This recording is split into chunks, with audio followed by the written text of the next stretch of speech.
please visit their website at www.newfaith.org or call them at 708-720-1318. Welcome back to the Let's Stay Together talk show. Your next stop, the McCain train.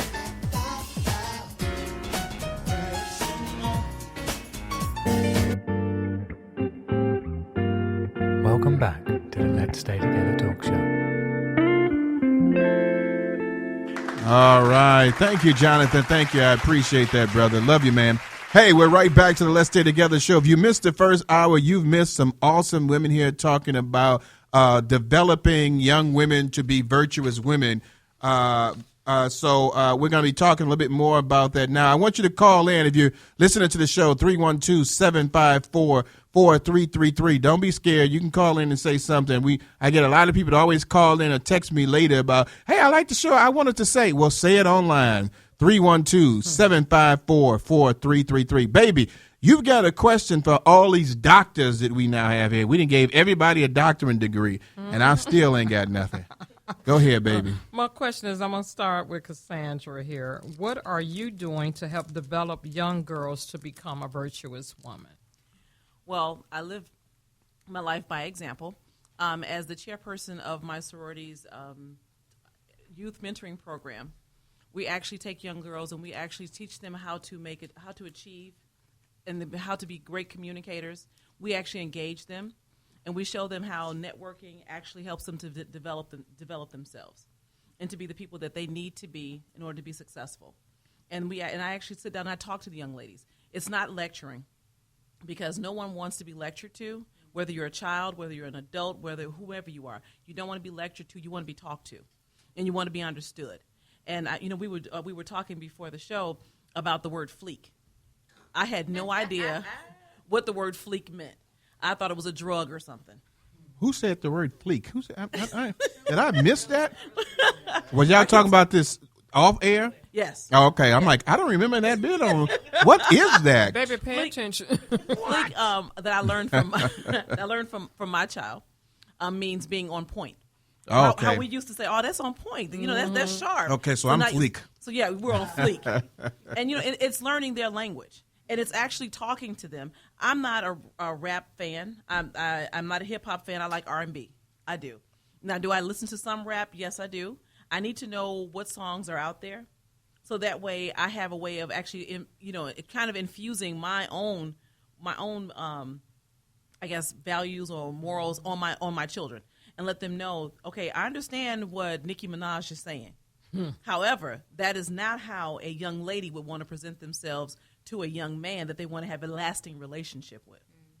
You go to them where they are, and you let them know that, okay, fine, let's see how we can make this, where you are, we can make that work to be where you need to be.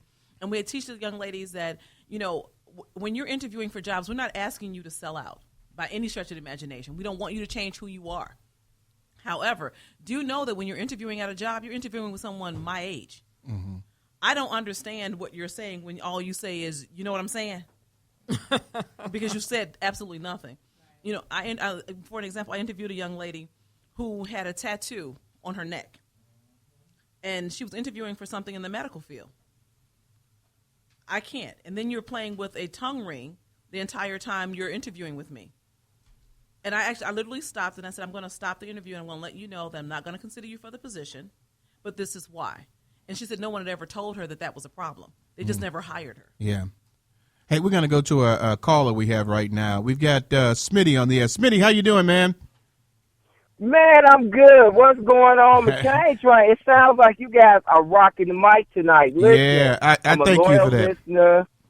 You're welcome, man. I'm a loyal listener of the show. I think it's fascinating that your topics are always relevant for what's needed and for what's going on. And so I applaud you and your lovely wife, Author Brenda McCain, for what you guys are implementing. Thank you, sir. Amongst the community. And so I just actually called in to say I've been listening to the show, but what I have not heard and don't know if you've mentioned it or not is the imperativeness that young ladies have with a father figure. Oftentimes, we concentrate on young boys needing a father figure in their life. because we know that a man can teach a boy how to become a man. But a man teaches a young girl what love looks like.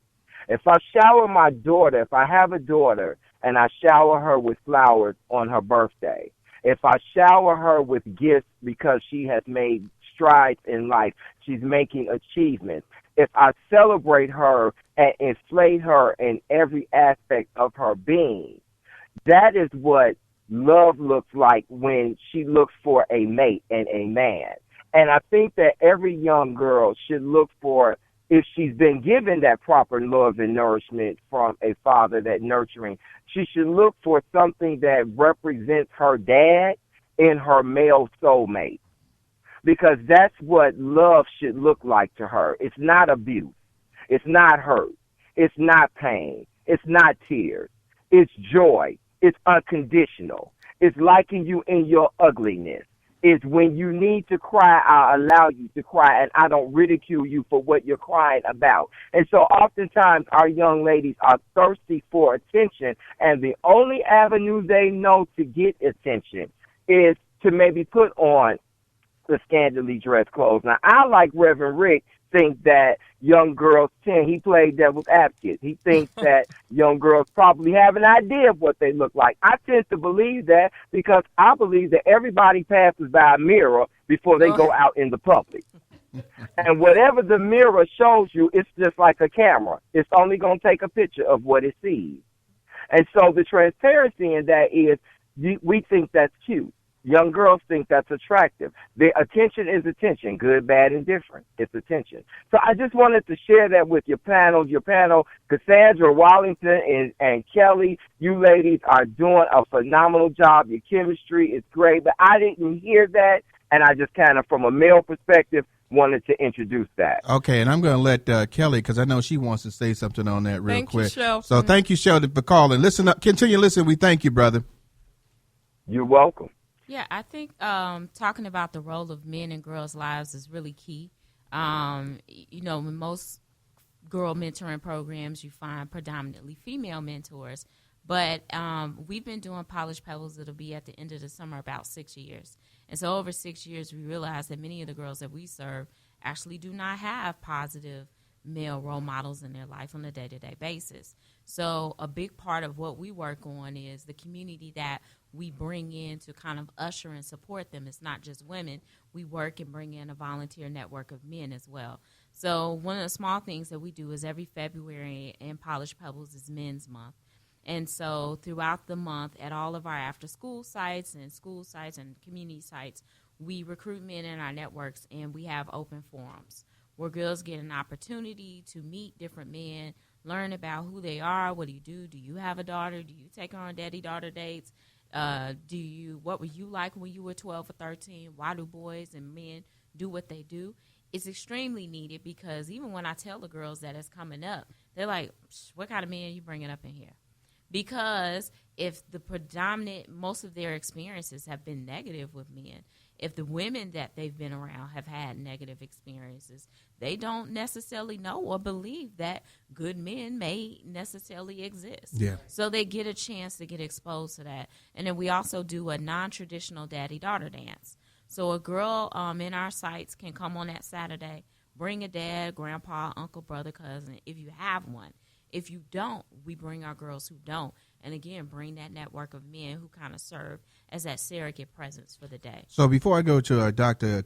Kimberly over there, I want you to tell us about your organization as well. Oh, sure. Yeah. So Polished Pebbles, I'm the founder and executive director. We're a girls mentoring program, and we focus on girls being great communicators at home, school, and a future workplace. So communication in every sense of the word. You introduce yourself to someone new for the first time? You woke up on the wrong side of the bed. Your mama got on your nerves this morning, but you cannot go to school and cuss out your teacher and your principal because you feel like it or you lack the tools to know who and how to really express what's going on with you. And then we provide the best campus for girls to understand communication skills, and that's the workplace. Where are you located? Yeah, where you located? So currently we have an office. We're in a cohort of University of Chicago's Community Program Accelerator, but we serve girls throughout the city. So I serve girls in the far south side, Roseland, Washington Park, Bronzeville, Woodlawn, everywhere. Currently, we serve about 225 girls this school year, and we served well over 1,000 What's the over the last ages? 6. Elementary, middle, and high school. Okay. I'm too old. Doctor, Okay. Doctor, Kim. yeah, because she needs some help I over there. need help. I need Doctor, Kimberly, talk to me about your organization and also answer that question about the young ladies need a father figure. Yeah, so I have a practice in Naperville, Dr. Kimberly Ann Lemke, PC. I see children, adolescents, and adults. I do a lot of parenting workshops and presentations and try to help educate the public on mental health issues. And I've also written a book called I Just Don't Get My Parents' Rules to help parents talk to their kids about rules and setting limits and doing it in a productive, healthy way. So that's what I currently do. And I think his name was Smitty. Yeah, That's what you Smitty. called it. And I think that's just a wonderful example. I have a 4.5-year-old twins. I have a little boy and a little girl. And as much, I think raising a moral and a virtuous young lady is dependent on how I also raise my son. I think that they were interlinked. And I am blessed to have a loving husband who serves as a phenomenal father. And I think it's crucial. I think that my son learns, and we teach him all the time, how a man needs to treat a woman. And from an early age, my son knows, too, he knows that his sister's going to go first because she's a girl. And my son sets an example. When I get up, he gets up from the table, and we've been married almost 9 years. And so I think we have to start also and not forget. I like Smitty's idea that young boys are key to this too. That if we can get attention from them differently, as opposed to having to show our body or be sexy, that would be fabulous. The amazing thing about it is that setting examples for young ladies as men. It's amazing how many men that I know that because when my wife goes to the door, I open the door for her, I let her in. I do all those old, as people would call, old chivalry kind of things. And it's amazing how many men will look at me like, you open the door for your wife? And it's like, you don't? Right. And so, mind your business. at an early age, if you're setting these examples for young ladies, and it's also for young men, they're seeing it. But unfortunately, what happened is that in between that age gap, we're not showing them those examples anymore. The young lady doesn't know what it means to have a good man around or providing or doing things. They don't see it, and then the young man doesn't see it, and it doesn't translate to the young lady. And so now she's thinking, oh, well, that must not happen because I don't see it anywhere. We've lost, we've dropped the ball in a lot of cases, and I go to Kelly. We've dropped the ball in a lot of cases where the society before the child has forgotten to train them. The Bible says, train up a child in the way he should go, and when he departs, it won't leave him. So we've forgotten to do those things. We've lost a step somewhere in the generation to show our young ladies and our young men how to develop a virtuous character. Mm-hmm. Well, I agree, and we were having an offline conversation earlier about the dynamics of our communities. And as the years and our growth here in the United States of America, some of our communities, we spread out. And I think when you think of days and days past, there were a cross-section of people living in one community. The people of different socioeconomic status, entrepreneurs, people who work, as laborers. And so you had a mix of people showing what different ways of being could look like. And I think now we're more spread out. We're not all living in the same communities anymore, but it's important to reinstill what community can be. Even if I live in the suburbs or I live in the South Loop, but I don't live in Roseland anymore or Woodlawn, how do I make efforts to make sure that I'm still a part of that community? And if I need to be a surrogate mom or I need to be a surrogate dad, how do I participate in activities, go back and do career day at my school so I can, even if it's just that one seed, show what that kind of positive behavior and positive interaction between men and women can look like. I think that's what we're lacking more than anything else. We don't have a lot of positive examples of what good, loving relationships between men and women can look like. Because the family structure has changed over 20 to 30 years. Yep. It's no longer, and I hate to say that, a husband and a wife and children. it is basically single mothers raising their children. And Smitty, that's why some of those questions was posed that we didn't talk